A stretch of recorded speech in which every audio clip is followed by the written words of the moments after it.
Vidarbha express बुलेटिनमध्ये आज पहिली बातमी आली आहे ती म्हणजे थेट काश्मीरहून. काश्मीरच्या गुलमर्ग येथे काल रोपवेचा जो अपघात झाला त्यात 7 लोक मृत्युमुखी पडले. यातील 4 जणांचा एक परिवार नागपूरचा होता. आंद्रस्कर परिवार जो जुना सुभेदार लेआउटमध्ये राहतो त्यातील जयंत आंद्रस्कर, त्यांची पत्नी मनीषा, 7 वर्षाची मुलगी जान्हवी आणि 4 वर्षीयाची मुलगी अनघा, या चौघांचाही दुर्दैवी मृत्यू गुलमर्गमध्ये झालेला आहे. नोकरीसाठी म्हणून जयंत आंद्रस्कर हे गेली 7 वर्ष दिल्लीत राहत होते. हे चौघही फिरायला गुलमर्गला गेले होते. अगदी सकाळीच आपल्या परिवारातील अनेक सदस्यांशी या लोकांनी संपर्क केला. काश्मीरचं सौंदर्य किती छान आहे, कुठं कुठं जाणार, हा आनंद सुद्धा व्यक्त केला. मात्र गुलमर्गमध्ये गंडोलामध्ये बसल्या असताना वादळ वारं सुरू झालं. वाऱ्यानं एक झाड उपटल्या गेलं आणि रोपवेवर पडलं. रोपवेची केबल तुटली आणि गंडोला हा दरीमध्ये पडला. यात 7 जण मृत्युमुखी पडले, ज्यामध्ये हे चौघही आहे.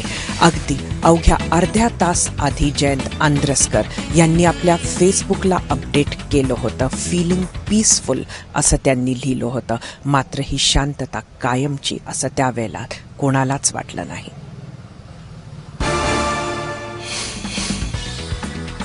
दरम्यान जम्मू आणि काश्मीरच्या मुख्यमंत्री मेहबूबा मुफ्ती यांनी या रोपवे अपघातातील मृतकांच्या परिवाराला 5 लाख प्रत्येकी असं घोषित केलेलं आहे. नागपूरच्या आंद्रस्कर परिवारातील 4 सदस्य इथं मृत्युमुखी पडले. प्रत्येक अपघाती मृत्यू झालेल्या व्यक्तीच्या परिवाराला 5 लाख रुपये देण्याची घोषणा करण्यात आली. एबीपी माझाशी संपर्क झाल्यावर पर्यटन निदेशक मोहम्मद यांनी सांगितलं की गंडोला ज्या कंपनीचा होता त्या कंपनीनं सुद्धा 2 लाखाचं इन्शुरन्स प्रत्येकी मृत झालेल्या व्यक्तीला देण्याचं जाहीर केलेलं आहे. काश्मीरच्या या पर्यटन विभागातील एक व्यक्ती आंद्रस्कर परिवाराच्या 4ही शवांबरोबर आज नागपूरला पोहोचणार आहे. जम्मू आणि काश्मीरमधून हे शव मुंबईला पाठवण्यात येणार आहे आणि मुंबईहून नागपूरला आणण्यात येणार आहे. इथं आज दुपारी 1 वाजताच्या सुमारास हे शव पोचतील असं मोहम्मद यांनी सांगितलं आणि आजच अंत्यसंस्कार केले जाणार आहेत.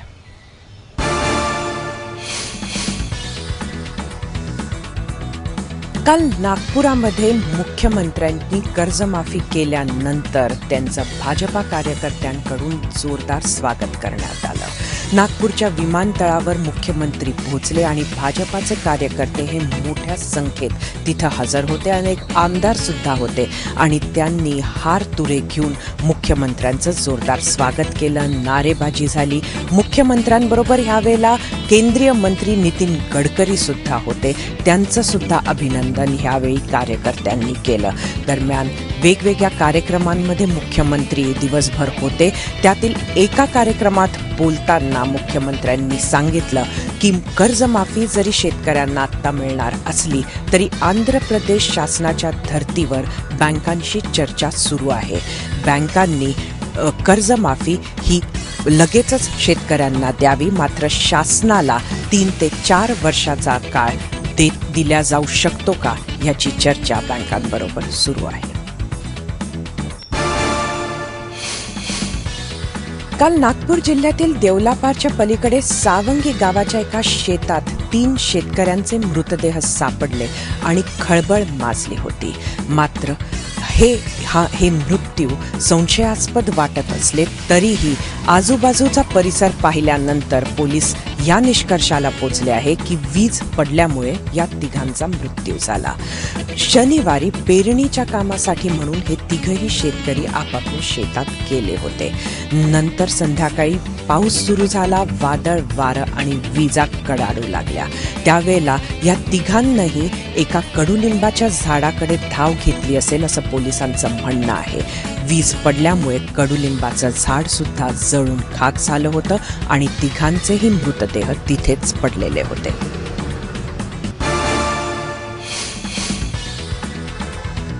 चंद्रपूर जिल्ह्यातील चिमूर येथे नारायण चिंचोळकर यांच्या जुन्या वाड्याला आज सकाळी आग लागली. मोठी आग होती आणि या आगीमुळं तिथं असलेल्या एका बांगड्यांचं दुकान, कपड्यांचं दुकान या सगळ्याचं मोठं नुकसान झाल्याचं समजते. 50 लाखाच्या वरती माल हा जळून खाक झाल्याचं कळतंय. ही चिमूर शहराची मुख्य आणि गजबजलेली बाजारपेठ सुद्धा आहे. वर्धेच्या आर्वी येथे कृषी सहाय्यक अधीक्षक जी.पी. चौधरी यांच्यावर विनयभंगाचा गुन्हा दाखल करण्यात आलेला आहे. महत्त्वाचं म्हणजे हा गुन्हा दाखल करणारी एक कृषी सहाय्यक महिलाच आहे. ही कृषी सहाय्यक महिला काही कामानिमित्त अधीक्षकांच्या कार्यालयात गेल्याचं समजते. तिथं अगदी क्षुल्लक कारणावरून दोघांमध्ये वादावादी झाली. त्यावेळेला चौधरी यांनी या महिलेचा हात पकडून तिला ऑफिस बाहेर केलं. त्यानंतर तिनं पोलीस ठाण्यात जाऊन विनयभंगाची तक्रार दिली आहे.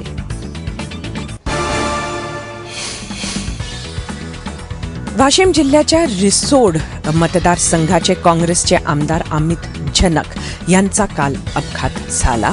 त्यांच्या पायाला फ्रॅक्चर झाल्याचं कळतं. अमित झनक हे मंगरुळपीर तालुक्यातील तऱ्हाळा इथं एका इफ्तार कार्यक्रमासाठी गेले होते.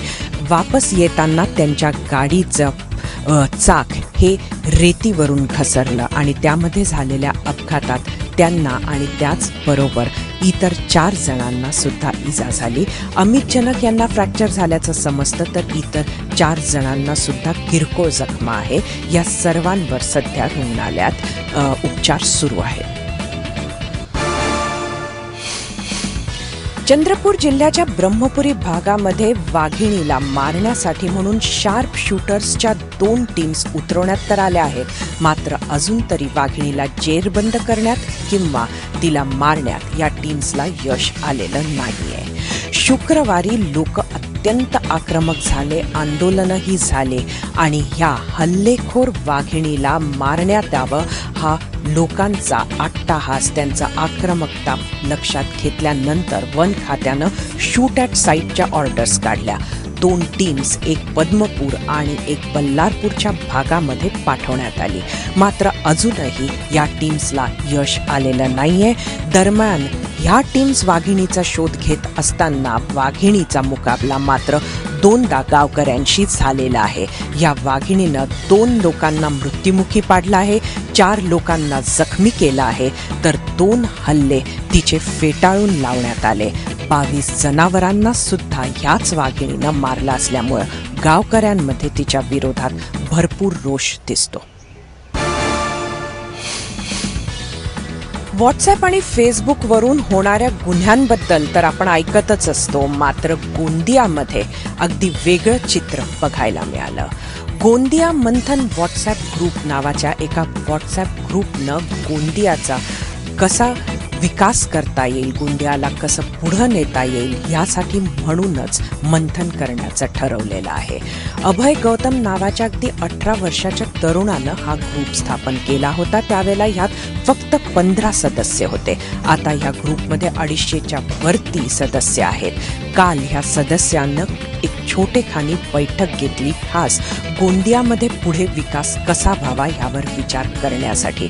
महत्त्वाचं म्हणजे पोलीस अधीक्षकांपासून तर आमदार आणि मंत्री असलेले राजकुमार बडोले या सर्वांनी या बैठकीला हजेरी लावली. सोशल मीडिया हा देशाचा 5वा स्तंभ असं मानणाऱ्या अभय गौतम यांनी खरंच कुठंतरी हे पुढचं पाऊल घेतलेलं आहे, जे दिवस व्हॉट्सॲपवर खर्च करणाऱ्या लोकांसाठी एक उदाहरण सुद्धा ठरू शकतं.